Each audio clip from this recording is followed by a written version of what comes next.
ഞാൻ കഴിഞ്ഞ മാസം കസാഖിസ്ഥാനിലായിരുന്നു. 7 വർഷം അവിടെ കസാഖിസ്ഥാനിൽ എയിംപ്ലസ് എന്ന് പറയുന്ന ഒരു മെഡിക്കൽ ഇൻസ്റ്റിറ്റ്യൂട്ട് ബന്ധപ്പെട്ടുകൊണ്ട് അവിടെ ചീഫ് ഗസ്റ്റായിട്ട് ഞാൻ പങ്കെടുത്ത കസാഖിസ്ഥാൻ അംബാസഡർ ആ വേദിയിൽ പങ്കെടുക്കുന്നുണ്ടായിരുന്നു.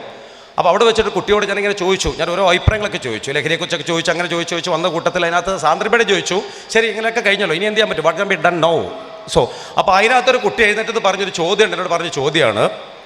അവൾ പറയുകയാണ്, അപ്പം അതിനിടെ അത് കഴിഞ്ഞ ശേഷം സംഭാഷണത്തിനിടെ ഇനി എന്ത് ചെയ്യാൻ പറ്റുമെന്ന് ചോദിച്ചപ്പോൾ എന്നോട് തിരിച്ചും കൊണ്ടൊരു ചോദ്യം ആ കുട്ടി ചോദിക്കുകയാണ്, സർ നിങ്ങൾ ഒരുപാട് വേദികൾ ക്ലാസ് എടുക്കുന്നില്ലേ, ഒരുപാട് രാജ്യങ്ങൾ പോയി എന്നൊക്കെ പ്രൊഫൈലിലൊക്കെ പറയുന്നുണ്ട്, എന്നിട്ട് എന്താ റിസൾട്ട് എന്താണെന്ന് ചോദിച്ചു. ഞെട്ടിപ്പോയി. ഇതിൻ്റെ റിസൾട്ട് എന്താണ്, വിജയമുണ്ടോ ചോദിച്ചു. അപ്പം ആ ചോദ്യത്തിന് മറുപടി പറയാൻ വേണ്ടി അങ്ങനെ ചോദ്യം ഞാൻ പ്രതീക്ഷിച്ചിട്ടില്ല. ആ വേദിയിൽ നിന്ന് ചോദിക്കുകയാണ്, 3050 വേദികളിലും ലഹരിക്കെതിരെ ഗിന്നസ് ബുക്കിൽ നിങ്ങളുടെ പേരുകളൊക്കെ ഇടം നേടി എന്ന് നിങ്ങൾ പറയുന്നുണ്ട്, പക്ഷേ റിസൾട്ടിൽ നിങ്ങൾ സംതൃപ്തനാണോ, ആർ യു ഹാപ്പി? പക്ഷെ ഹാപ്പിയല്ല. ഒരു ദിവസം ഒരു 10-20 ഫോൺ കോളുകൾ എനിക്ക് വരും, അമ്മമാരുടെ വിദേശത്തൊക്കെ വരും.